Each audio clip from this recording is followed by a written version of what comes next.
Halo, assalamualaikum. Apa kabar semuanya? Kali ini saya mau share FRSKB Pedagogik.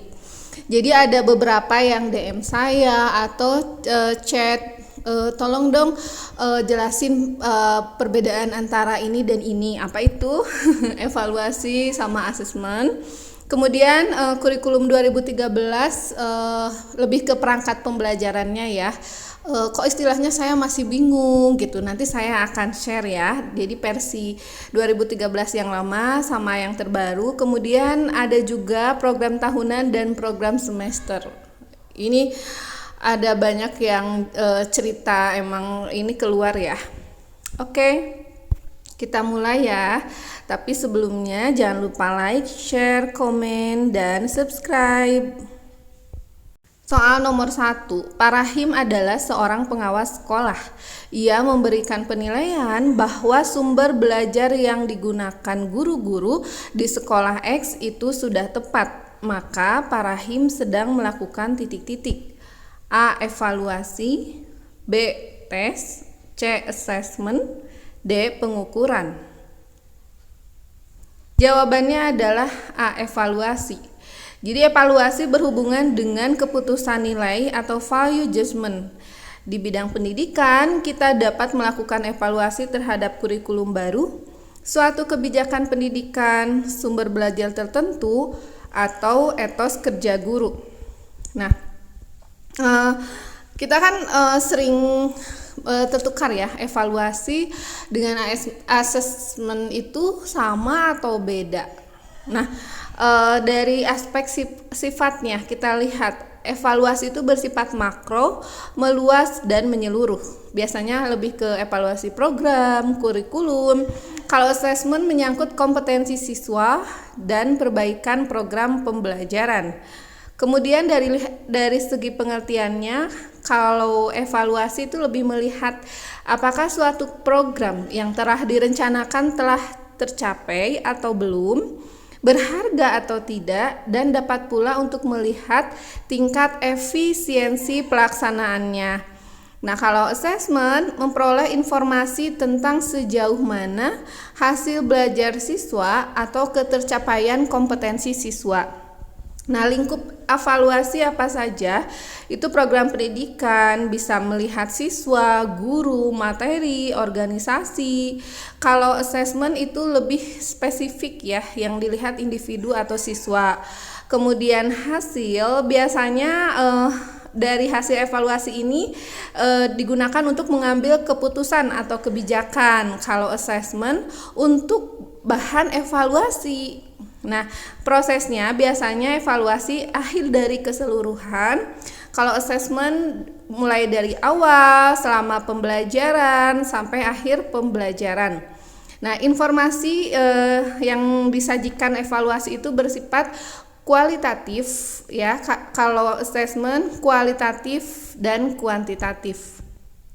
Mengapa ada assessment? Jadi dewasa ini, tes merupakan alat evaluasi yang umum digunakan untuk mengukur keberhasilan siswa dalam mencapai tujuan pendidikan dan pengajaran.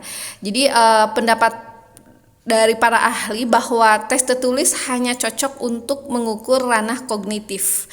Lalu muncullah assessment. Jadi assessment itu mengukur ranah kognitif, afektif, dan psikomotor.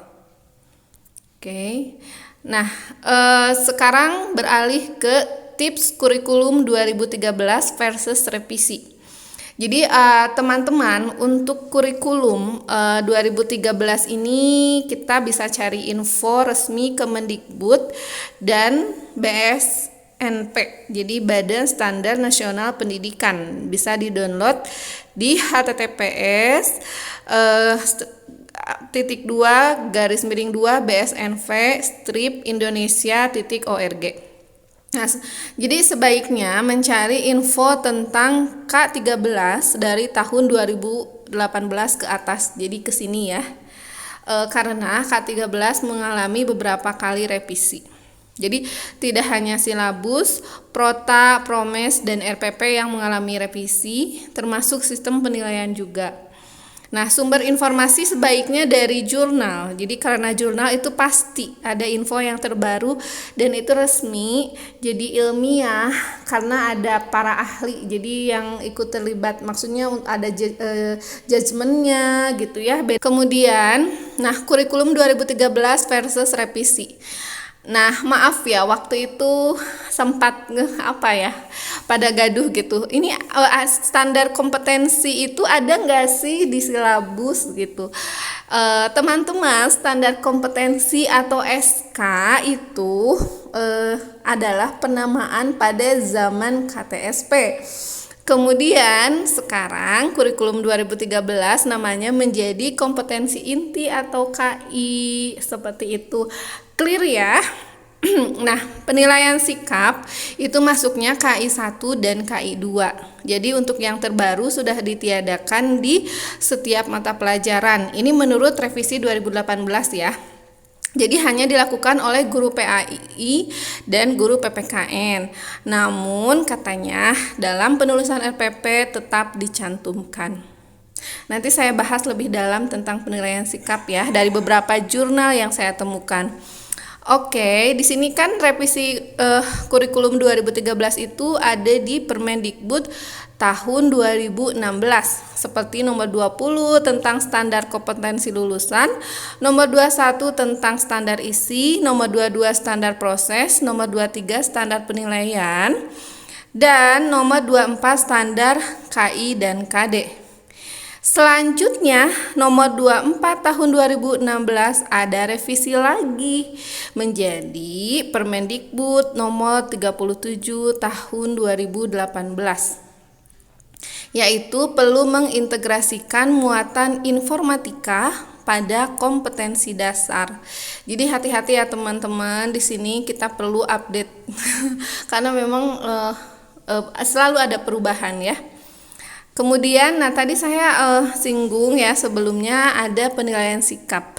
Masih menjadi kegundahan juga, itu sikap tuh sebenarnya siapa sih yang menilai gitu ya.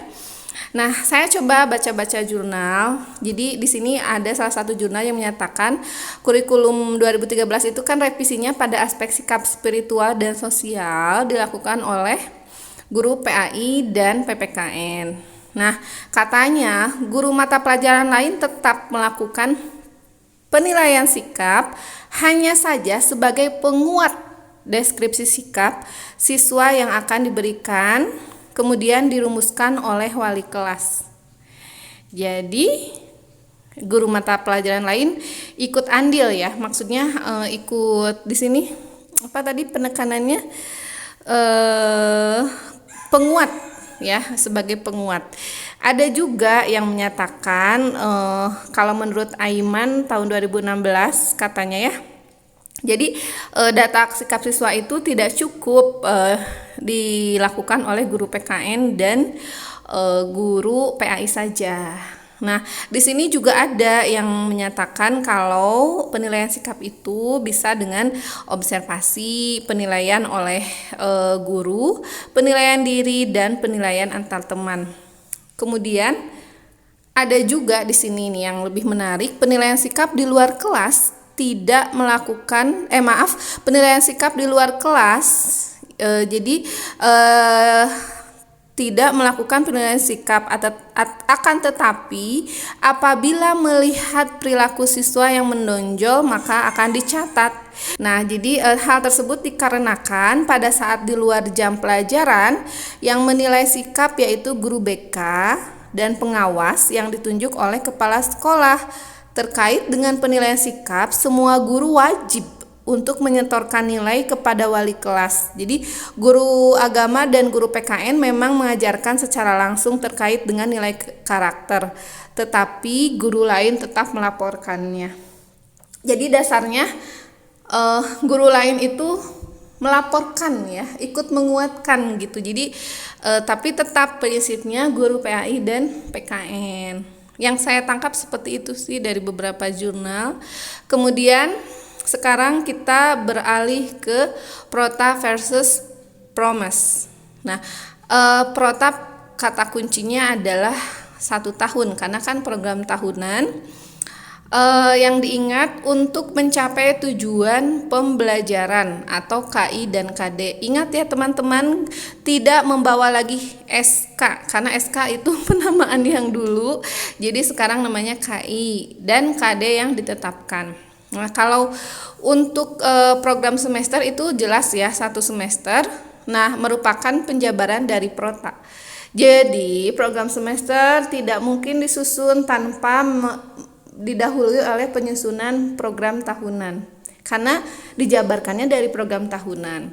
Nah, komponen dari program tahunan ada identitas, meliputi satuan pendidikan, muatan pelajaran. Kalau di SD kan muatan pelajaran ya, terdiri dari beberapa pelajaran.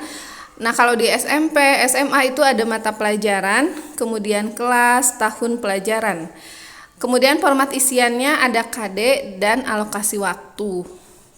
Kalau program semester itu ada identitas, satuan pendidikan, muatan pelajaran atau mata pelajaran, kelas, semester, tahun pelajaran. Kemudian format isiannya ada KD, alokasi waktu, bulan yang terinci per minggu, dan keterangan kapan pelaksanaan pembelajaran berlangsung. Selanjutnya, langkah-langkah program tahunan. Pertama, menelaah Kaldik. Kaldik ini kalender pendidikan ya. 2, menandai hari-hari libur. Jadi permulaan tahun pelajaran, minggu efektif, dan waktu pembelajaran efektif. Jadi minggu efektif itu apa sih? Minggu kerja pada atau dalam rentang semester atau tahun yang berpotensi dapat digunakan untuk melaksanakan pembelajaran. Sementara minggu tidak efektif adalah semua minggu kerja dalam rentang semester atau tahun yang berpotensi tidak dapat digunakan untuk melaksanakan proses pembelajaran. Misalnya pelaksanaan penilaian akhir semester, pelaksanaan UN, libur semester ganjil dan genap, libur hari raya, acara sekolah. Kalau hari-hari besar nasional bisa dikatakan minggu efektif atau tidak? Nah, saya baca ada sumber yang menyatakan kalau itu tidak efektif. Hanya bagi mata pelajaran PPKN itu akan menjadi efektif. Mungkin perlu ditelaah lagi ya teman-teman. Kemudian nomor 3 ya, menghitung jumlah minggu efektif pada setiap bulan dan semester dalam 1 tahun dan memasukkan ke dalam format matrik yang tersedia. Jadi bentuknya matrik ya, ingat. Kemudian 4, mendistribusikan alokasi waktu yang disediakan untuk suatu mata pelajaran pada setiap KD dan topik bahasannya pada minggu efektif sebagai ruang lingkup cakupan materi, tingkat kesulitan dan pentingnya materi tersebut serta mempertimbangkan waktu untuk ulangan serta review materi. Nah, ini langkah-langkah program semester. Pertama, menginput KD, 2, melihat Prota, 3, menetapkan jumlah jam dan jumlah tatap muka per minggu untuk tiap mata pelajaran, 4, mengalokasikan waktu sesuai kebutuhan pada kolom bulan dan minggu, 5, memberikan catatan pada kolom keterangan. Ya, saya yakin teman-teman sudah paham ya. Nah, kemudian tips mencari contoh program tahunan atau program semester. Jadi teman-teman kalau googling pastikan contohnya itu sesuai dengan jenjang teman-teman, misalnya SD atau MI, SMP atau MTS, SMA atau SMK atau MA. Ya, kemudian contohnya memang bervariasi, tetapi tetap dilihat esensinya. Jadi begini, kadang ada yang menulis tema, tapi kan sebetulnya itu KD ya, KD. Kemudian kadang KI-nya juga ada yang ditulis gitu. Tapi biasanya yang menulis KI itu di luar kolom atau di luar matriks. Tetap kalau di dalam kolom atau di dalam matriks itu yang ditulis KD biasanya. Kemudian pastikan tahunnya yang terbaru ya, karena memang karena kurikulum terus berubah, jadi teman-teman kita usahakan yang terupdate seperti itu. Sampai sini saja ya, mohon maaf apabila ada kesalahan. Terima kasih atas perhatiannya, sampai jumpa lagi.